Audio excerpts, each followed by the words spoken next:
Hello and welcome, everyone. Told you we'd be back pretty quick. This next episode, episode 12, we are going to talk about Batgirl. Today's shocking announcement that it was canceled.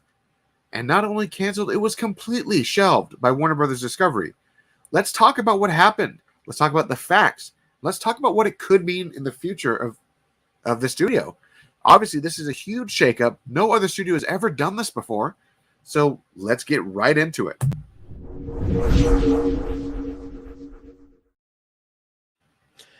Ooh, that's weird. I did it. Yeah, there you go. Oh, we're on the wrong sides though. That's what. There you go. That feels right.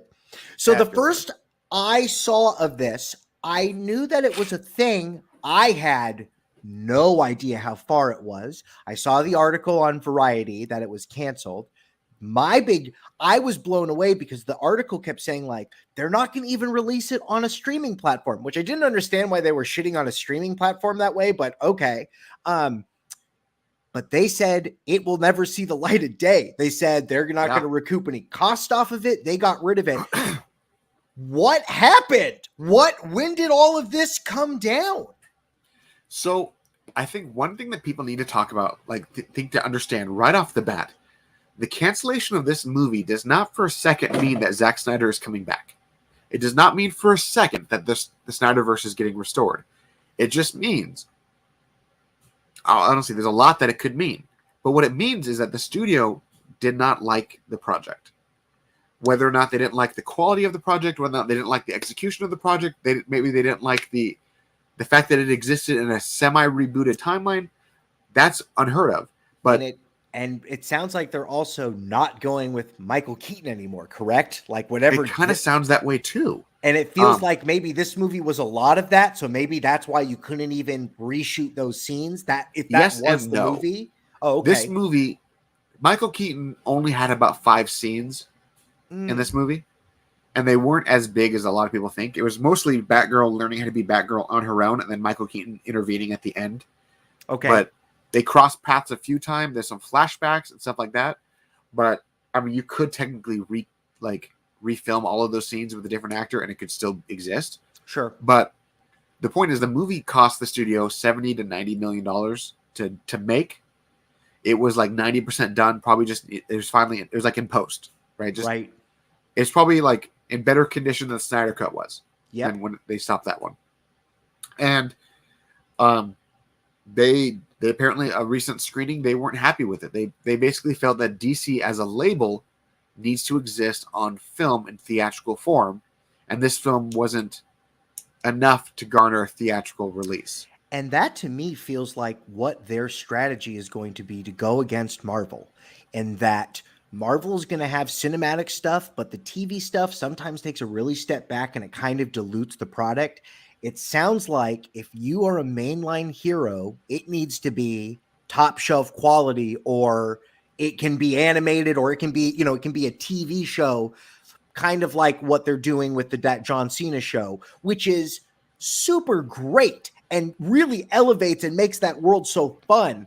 But the success of that show, I think that show is going to get a better budget the next season because of how successful it was. But it means that if, when we're talking about Batman and Superman, that these things are meant for the big screen with probably $250, $300 million budgets minimum. Yeah. But there's so much happening behind the scenes. And I think what people need to also see this for is exactly what it is. The prior management, Walter Hamada, Toby Emmerich, all those, they had told Warner Brothers Discovery right off the bat that this is what people want. They want this semi-rebooted universe. They want Keaton coming back. They want the Batgirl universe. They want the Blue Beetle. They want no Henry Cavill. They want Supergirl. They want all this stuff. They basically told them the studio the audience didn't like Snyder's work. So we're going to half reboot it and keep the stuff that they do like and reboot everything else. And then when they start doing that, the audience freaks out. The audience doesn't like it. And the Snyder Cut releasing showed that the audience wants Zack's vision. They don't want Marvel Light. They don't want DC's version of Marvel. They want Zack's vision. And what I felt that this move was today was Discovery basically coming in with their big dick energy and saying, I don't care how much money you spent on this. It doesn't fit our vision for DC. 100. It totally feels like a boss move. The Yeah. fact that they were like, oh, no one's going to see this. We don't want to have, listen, I think they're afraid of people seeing this and then being like, oh, well, maybe there's a better version of it if they would have spent a little bit. No.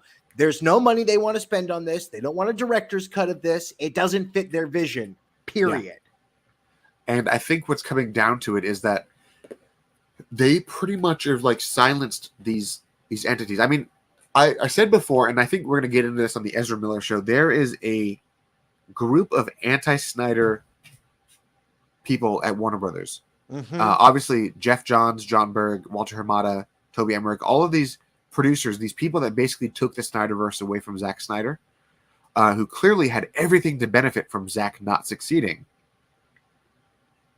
now had their hands in these new projects, in this new rebooted universe. They all were producers in these projects, and how producers get their money is from a successful project. Discovery comes in and destroys that project so that they get nothing from it. Right. The actors still get paid. The directors still get paid. The writers still get paid. Producers get nothing. To me, there was a rumor a few weeks ago that the announcement that the Snyder Cut was full of like bots and all this stuff. All the Rolling Stones article from right before Comic-Con that basically said that Zack Snyder was the Lex Luthor of masterminds that had planned to undermine the studio and did all this stuff. This nonsense hit piece allegedly came from John Berg and Jeff Johns. Wow. The people that were fired after the failure of Justice League, they're the ones who put out this hit piece. Wow. And allegedly, right? And this comes from people, allegedly. And this comes from people in Zack Snyder's camp. Like people who talked to Zack directly said, this is 100% those two. And then when that came out, we then get immediate news. Alan Horn is now back in the room. And then the boss move of boss moves, Batgirl gets destroyed. They went full nuke on this thing. Full on scorched earth. This project will never see the light of day. And now it makes you wonder if any of the other projects that they were working on will also see this fate. I was just about to ask you, does this mean Blue Beetle ends mid-production? Blue Beetle finished production. They're in post right now. But the question is, can Blue Beetle exist? Yeah, can Blue Beetle exist in the old timeline, or is there too much connective tissue to the other stuff? Ooh. Because if there's too much of it relying on the old, of the new rebooted canon, it may never exist. We may lose that movie too. Not for a second because the studio is vindictive, but like my buddy Ryan even said, not too much outside tax write-off, to be honest. Too expensive to turn into theatrical, too big to live on streaming. Personally know the folks who attended screenings. It was moderately good to reception. It wasn't a bad movie, right? So some people are saying, oh, it was absolutely terrible. Some people said, oh, it was fine. But like he said, too big for streaming, too small for theatrical view. And the studio wants DC to be theatrical. But the other part of it is, like I said, there are so many people behind the scenes that were trying to make this project succeed for their own views that the new management, who has no time for that bullshit, shut it down. Well, the shelving of it really is the big deal to me, because we are, all of these services are hungry for content, so hungry for content. And the fact that they won't even make an event out of this and pay for the PR, because the money on this movie is not done yet. You have to then promote the movie. And in modern Hollywood, the promotion for these movies sometimes has to match the budget of the movie. Right. So if they spent $75 million making it, they got to spend another $75 million buying advertisements and doing it, and then maybe getting some sort of thing where they can do it one of these other Comic-Cons, but they obviously missed this Comic-Con. It's all better to just say, never see the light of day. Wow. Yeah.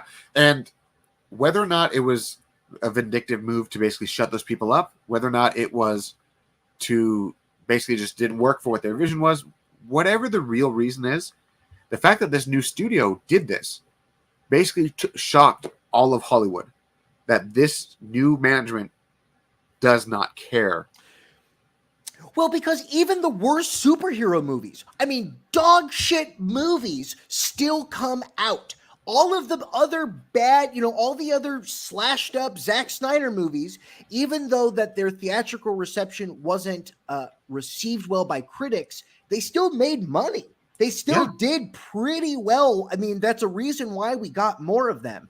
So, I mean, they're not going to even roll the dice on this. They don't even want to know. And they don't want... I feel bad for Brendan Fraser. I feel like he probably did a good job. I feel like he's doing quality movies right now. And I feel like he got the short end Honestly, of the stick. I feel really bad for him and Leslie Grace. Leslie loved playing Batgirl. She loved it so much. And I want to preface this again. Regardless of whatever inner turmoil has caused this project to die, whether it be the studio fighting itself or some management fighting old management, whatever the reasoning is, the cast and crew did not deserve any of the online hate coming their way right now. They were hired to do their job, and they did the job exactly like they were supposed to. You cannot blame them for doing this. Right. And I mean, and the fact that you tell me, like, I'm reading comments, and some of the comments say, oh, the movie was, I heard it was fine. And some people said it was, and I quote, doo-doo water. But like, isn't this true of any movie-going audience where you see a Superman movie and you're like, this is exactly it? I'm like, it wasn't that good. I mean, so even audiences would be torn on this. Do you think that this hurts? Do you think that they have to do something to fix these relationships? Do you think she gets another superhero role? Do you think that they offer Michael Keaton and do you think we get the third Batman trilogy with him and what's his name? I mean, I don't. Because this is a big deal to go back on stuff like this. Yeah. And like my buddy Ryan here is posting out, Zavza made a point of walking back Emmerich's plans for HBO Max and the day and date formula. This was something that they needed. Honestly, I feel like the day and date system that Warner Brothers implemented with HBO is more problematic than anything else that existed in Hollywood in recent years. If somebody doesn't know what day and date means, what would be the definition of what this phrase means? So this was when the studio decided that, okay, Wonder Woman 84 releases at 12 on Tuesday. It's going to be on HBO Max also at 12 on Tuesday. They basically said that you don't have to go to theaters anymore, so you can just watch the stuff at home. And you saw spikes around these movies. Like a movie would release, someone would subscribe, spike, watch the movie, cancel. There was nothing keeping the studio or the fans or anybody committed because obviously you didn't need to go to the theater if you could just watch it at home. And you could do that with a whole handful of people and save $60, $70 in theater tickets. This was one of the most absolutely insane things that the previous administration did, that it was just, there was no way to fix it other than just to stop it. Like, they messed up. They basically told the world that theaters don't matter anymore. Right. And since then, like the rest of us comment, the previous group, they announced Wonder Twins. Zaslav killed it. They announced Batgirl. Now that's dead. Blue Beetle is the next online. And whether or not that happens, that may die too. And I hope it doesn't, because I really did want to see that project to exist. But hopefully what Discovery does is take these cast, these crew, these people that clearly loved these projects and let them get another shot in a different setting, in a theatrical setting. Let them retool these projects to make them more theater bound. That's what I want. Don't give us the movie. Don't reshoot the movie. Don't do that. Rework it from ground up. If you want the DCEU to exist, if you want that alternate timeline to exist, if you want them to all be freaking Black Series movies, let them be. Let them all be standalone. Right. Well, I'm gonna let you know that just from this conversation, I smell blood in the water, and it's not going to end there either. And unless Blue Beetle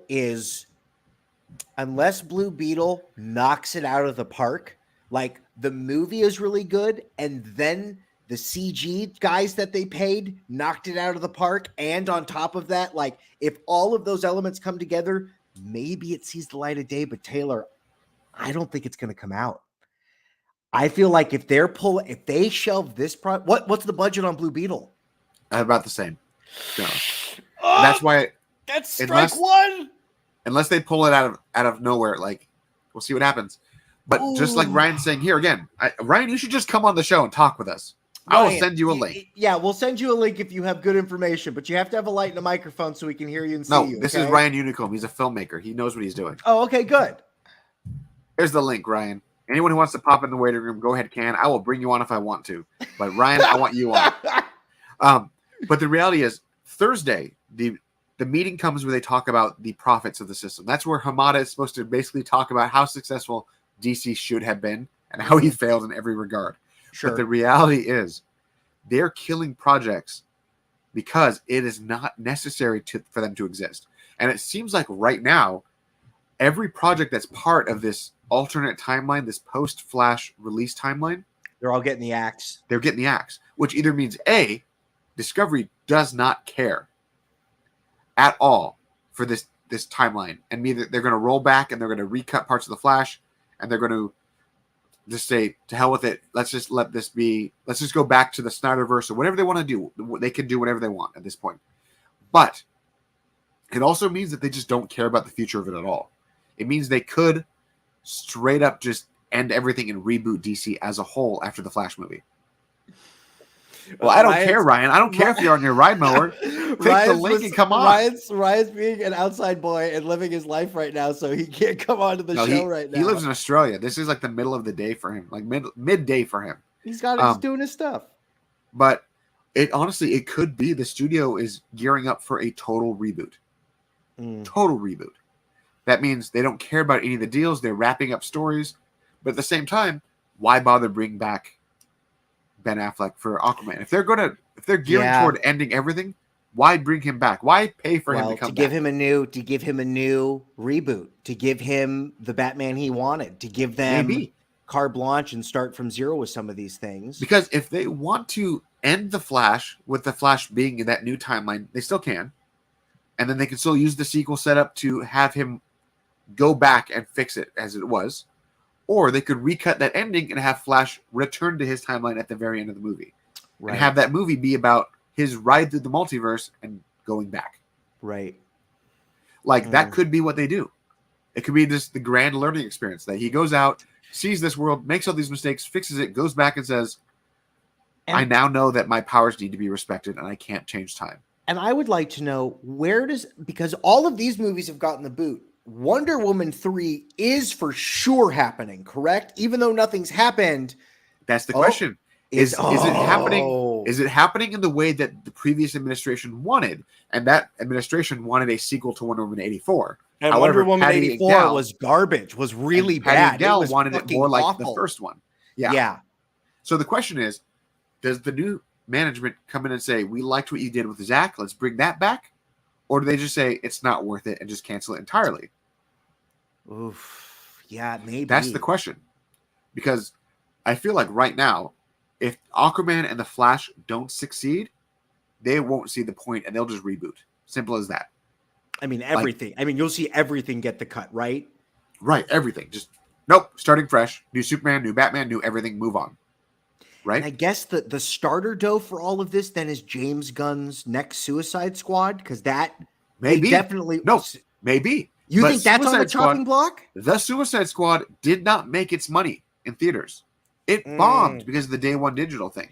Yeah, I did not go I watched it at home and had a very nice experience. I loved the movie because I got to watch it at home over and over again. And Peacemaker, yes, had great streaming numbers, but they did not see a spike at all in subscribers. They did not see anything. Like, they saw more people talk about it who already owned it, but it's not like Game of Thrones where they're gearing up for like a full-on subscriber spike. Yeah, and you can watch all of Peacemaker and the Suicide Squad movie in a day and cancel your subscription. You could just watch all of that and be caught up and be done with it. Right. But Game of Thrones is what's going to attract people. And I think what's coming on Thursday is that they're going to either announce two things. One, they're going to fold Warner Brothers. Warner Brothers are going to fold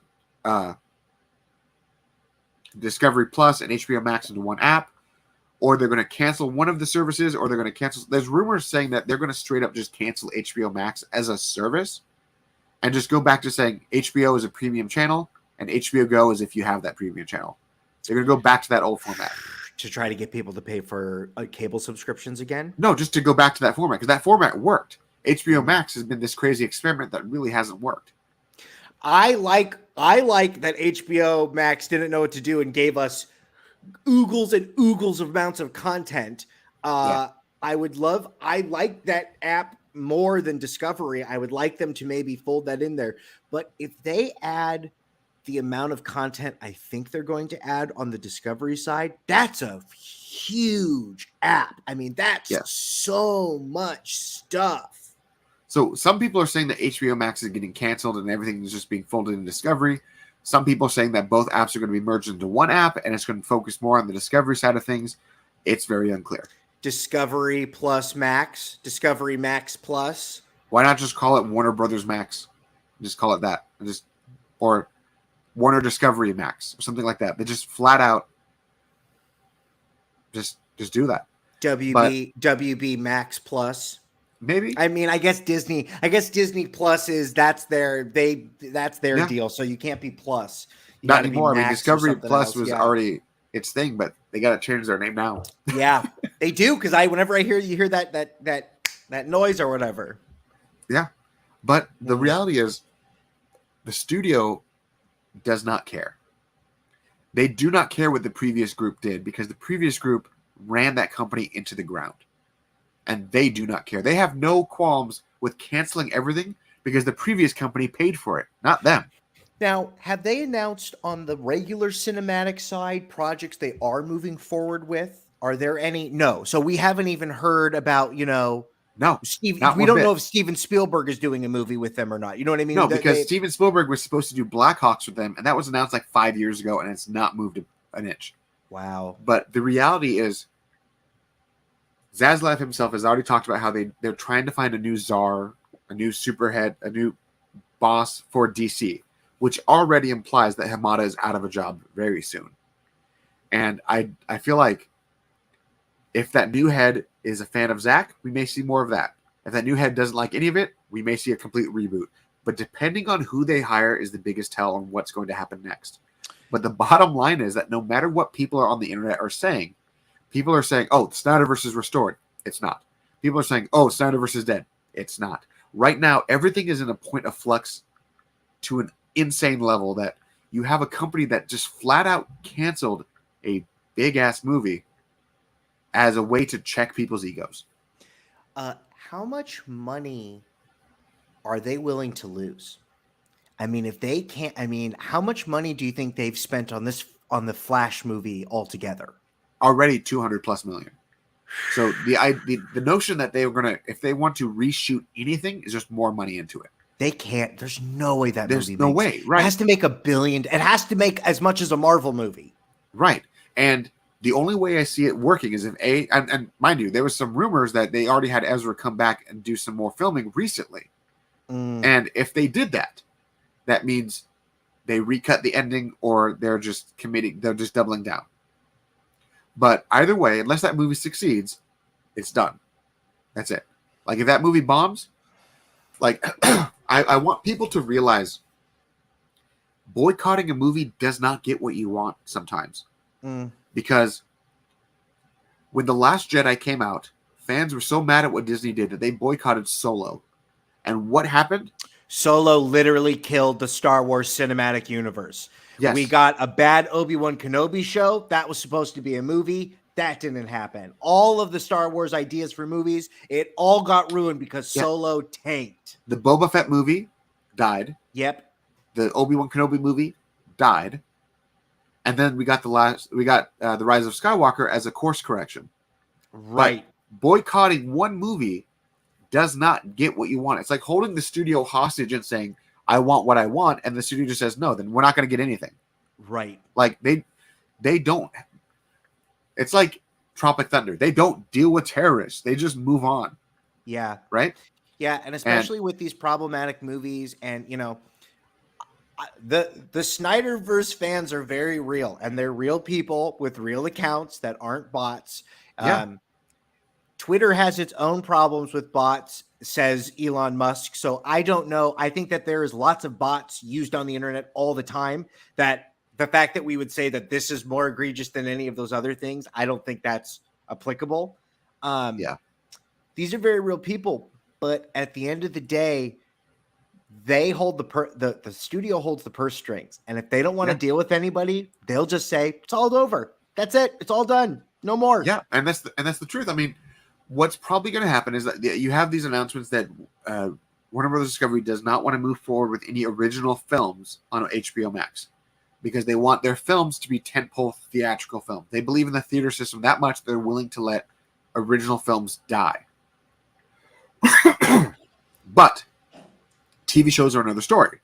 We're still getting Game of Thrones. We're still getting all of that stuff. They're still moving forward with TV. TV will still exist on this platform. It's so funny. You've said that twice now, and I didn't put that together.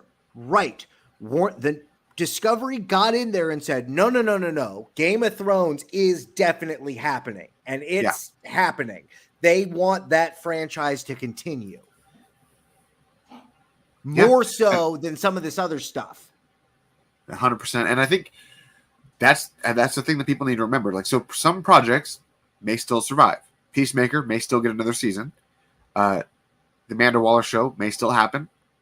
The Titans may still get another season, even though they're obviously filming another season. So that may still happen. Doom Patrol may still happen. All that stuff may still exist because those are shows. Those are geared for a different audience. But they're not going to rely on that platform to tie into things. They're not going to do the Disney Plus thing where they're like, oh, we have to have 20 shows to match one movie. They believe in theaters, and they want their tentpoles to be tentpoles for a reason. So projects that should be a theater project will 100% be a theater project. But that's where the big question comes from, is that how much are they willing to lose? How much are they willing to scuttle? It feels like a lot, and I'm going to let you know, if they'll throw $75 million out on a movie that's almost done, maybe they just cut it now with Blue Beetle and not send it to post-production at all. Yeah. And don't do ADR, don't do anything. I mean, that's pretty crazy. Like, everyone's like, oh my God, they're going to reboot the Batman. Matt Reeves' project is safe. But what's probably going to happen is that instead of greenlighting 3 spin-off shows, they greenlight 1. Which is what happened, which is what we talked about. There was supposed to be 3 shows. It's just going to be a Penguin show. And I bet that Penguin show is only maybe 5 or 6 episodes and is maybe the length of a 3-hour movie altogether. Right. And then when it's done, if successful, they'll greenlight another show. Right. But they're going to treat it as a case-by-case basis. Simple as that.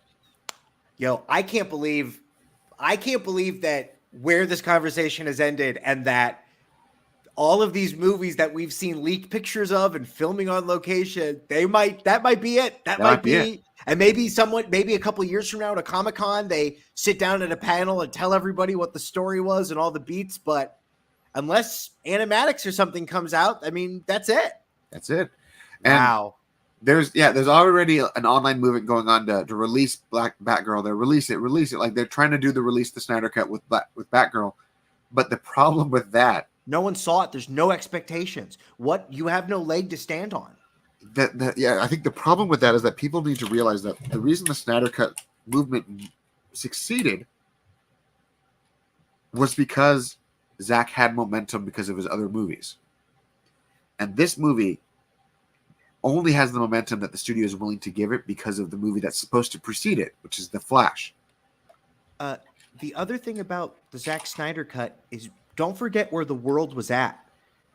We were in the middle of COVID, and here was a movie that was basically done, that the director was able to go back in and fix it. And that movie, even though it did go theatrical, was for streaming.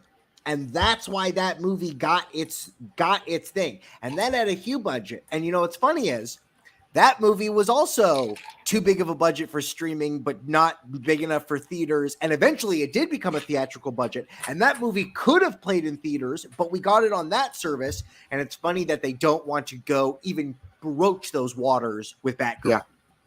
So, I mean, it is tricky because you get those people questioning, like, what does that mean for Justice League 2? Will they ever even consider it? And the answer is, if Zack pitches it as a TV show, as a Game of Thrones style show, maybe. If he pitches it as a 4-hour cut, HBO Max exclusive, 100% no. They will not touch it. Can he pitch them a 6-hour movie, a part 1, part 2, both 3 hours that go theatrically that he films over 2 years, Possibly. like a If Lord of it the if Rings it goes to scenario. the theaters, it'll happen. If it does not go to theaters, if he pitches it to HBO Max, it will not happen. Bottom line. Which means And that which also means that the artists that are approaching them, if they're going to be making these DC movies, they need to have in mind a multi-million dollar, 100, 200 plus million dollar budget of what the movie needs to be, which in terms yeah, of locations and size, that's what it needs to be. yeah, 100%. Like you have to treat it as if you're pitching a movie now. It's no longer the Disney approach where you pitch. I can pitch this as a miniseries. No, they want it. If it's a tentpole project, it has to be a tentpole project. Right. And we're gonna see some waves this week with the investor meeting, with all the announcements on Thursday. We're gonna see some shit. Do you think come Monday of next week we hear 3 more movies get canceled? Probably projects we didn't know were even coming. The fabled Supergirl spinoff project that was supposed to exist after the Flash, that's probably dead in the water. Yeah, or whatever, this Wonder Twins, like whatever these movies we've been hearing, like, oh, maybe this would happen. Like we just get a bunch of nope, never gonna see it happen. Yeah, no, it's gone. But I think, and to kind of round out, a lot of questions coming out with Zack Snyder's Justice League and what's going to happen with that. Zack is in a first look deal. He can't even talk to the studio till middle of next year. Maybe by that point, the dust will have settled and they'll want to bring him back. To be honest, if you want to know about Zack Snyder's next Justice League movie, you should see how Rebel Moon does. I mean, that will dictate a lot of things about where he works next. Did I lose you? Nope, I'm still here. That'll dictate what you cut. Oh, the success of Rebel Moon will dictate where he goes next. Right. If all of a sudden everything goes really great at Netflix, like his other movie he did at Netflix, and all of a sudden he's like, nope, they let me do my stuff. Like maybe he just doesn't go back at all. Maybe. The reality is that Zack is on a brief hiatus to film Rebel Moon, and he's not finishing filming until November. And he's also working on a spin-off TV show for Army of the Dead and a sequel to Army of the Dead. And he has to do all of that by this time next year. Right. Or they'll extend his contract till he finishes. I don't know about you, but it sounds like Zack is going to be very busy. And if the studio wants to wait 2 years, they will. But if they don't see the benefit in waiting 2 years, they won't for a second. They won't even consider it. That'll be it. Yeah. Yeah. Especially if they have Henry Cavill, especially if they have Henry and Ben hungry to get back in the waters. Maybe they get them a better director, not a better director, a different director that will give them as actors an available director. Yeah. Or, maybe Ben Affleck finally, with the money and the people behind him to make whatever he wants, maybe he finally steps up to the plate and knocks it out of the park. Like, we know that Warner Brothers, before Warner Media, had squandered deals, right? With J.J. Abrams, they paid him $500 million and 0 projects have come out of it. And that apparently is because of creative differences, that he wants to do one thing and they didn't want to do it. And then all of these projects just slowly withered and died. And now Warner Brothers Discovery comes in, and I don't think they're willing to. It's either like kind of like shit or get off the pot kind of a thing. Right, right. Either he's going to move forward or they're going to, or that's it. And if they're not, none of these like big shared universe projects are going to exist unless the studio is 100% committed to it being its tentpole success. And they will not commit to it being a tentpole success unless it's kind of, I don't know. It's hard to describe, because I don't for a second think that the previous administration's announcement of a Black Superman movie as their answer to why Henry's not coming back is going to be successful. And I'm pretty sure the new studio sees that. Yeah, I would assume all of that stuff is all just going to be cut away, because why would you make unproven audiences when very clearly they want to move forward in a much different direction? Yeah. And I think by the time Hamada is done with his contract, by the time Warner Brothers Discovery has their new replacement, we'll see exactly where they want to go. But I'm still in the side that either A, they're going to see that the fans are loud they're powerful and they want to give the fans what they want, which is clearly more Snyder. But if they don't want to wait that long, they may just straight up reboot it. And that would probably be the cheapest and quickest approach to fix everything, is just to wipe all, let the Flash movie be the end of that universe and just start something new. Yeah, and get rid of, I mean, we'll tease it here. Get rid of problematic Ezra Miller. Get rid of problematic Amber Heard. Just kind of lose everybody and start over again with something different. Yeah, but you say problematic Ezra Miller, as there's more to that situation. And we talked about it before with the hit pieces put out by other people. Sure. There's some stuff like Ezra's being targeted just as much as everyone else, because that Ezra's project is the last project connected to Zack Snyder. Okay, well, let this be a tease then for when we do what's the problem with Ezra Miller, which will be behind a paywall. So if you really want to hear that conversation, you'll have to go over and support our Patreon.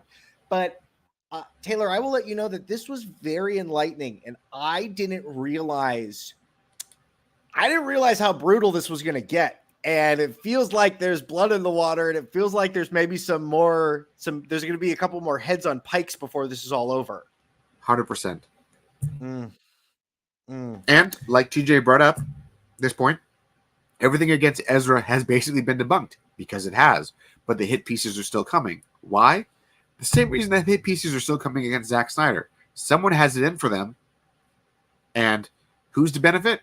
But all the people that were fired by the studio that's currently in power.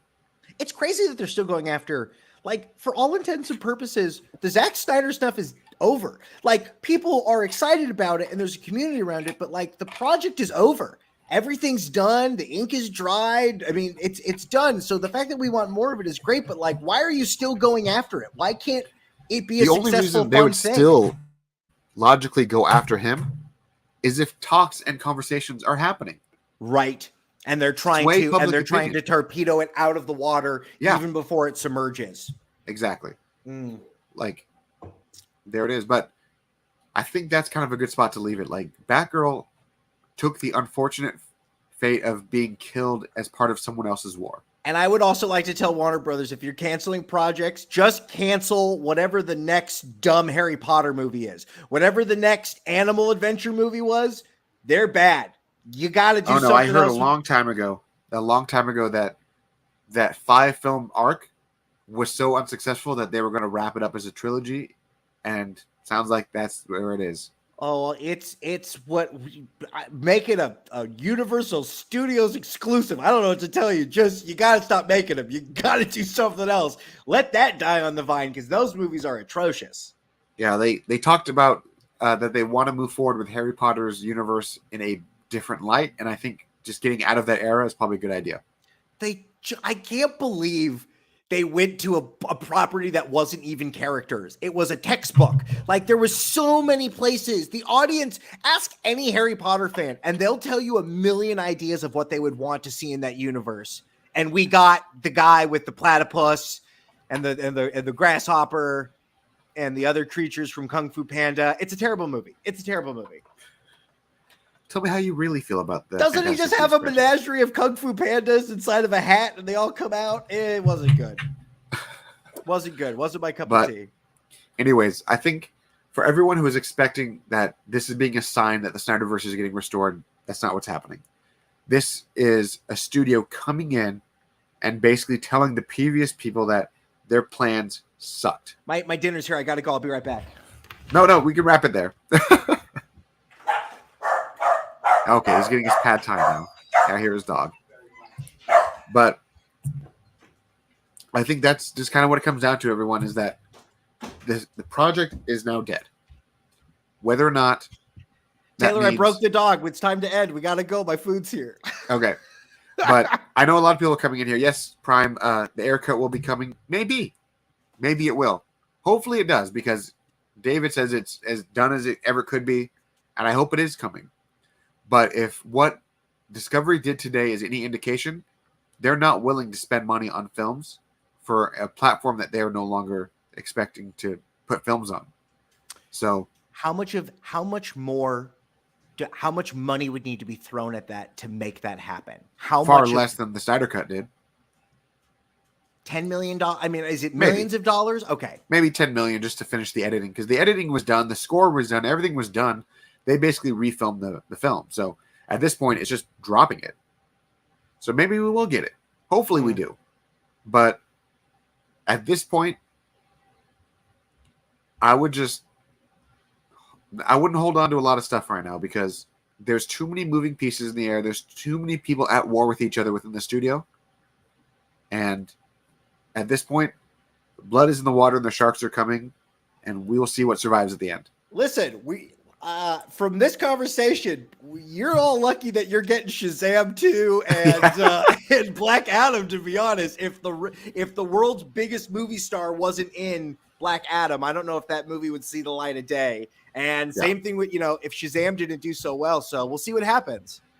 We'll see what happens. But thank you all for joining us. You can support us on Patreon, patreon.com/theculturenerd. Sorry, I had to cough there. That's okay. You can be one of our many supporters on the overall Patreon. Help us do what we do, keep the lights on, keep the videos running. Again, my name is Taylor Murphy. Thank you for being here. My co-host is Michael Santel. I'm sorry that the pad thai hurt the dog and it made everybody bark. I apologize. It's not the best ending to an episode, but this was a very good episode. No, but it's fine. It's fine. But thank you everyone for joining us. And for those of you watching on screen, go ahead and scan that QR code and support us. We will definitely be here a lot sooner than later. There won't be as big as a hiatus as there was the last few weeks. We will try to be back hopefully in the coming weeks. We'll try to make this thing weekly. So we'll try to go from there. We got a lot of fun stuff planned for you, a lot of new shows coming out the woodwork. But for now, thank you for joining us, and we will see you next time. Goodbye, everybody. Goodbye.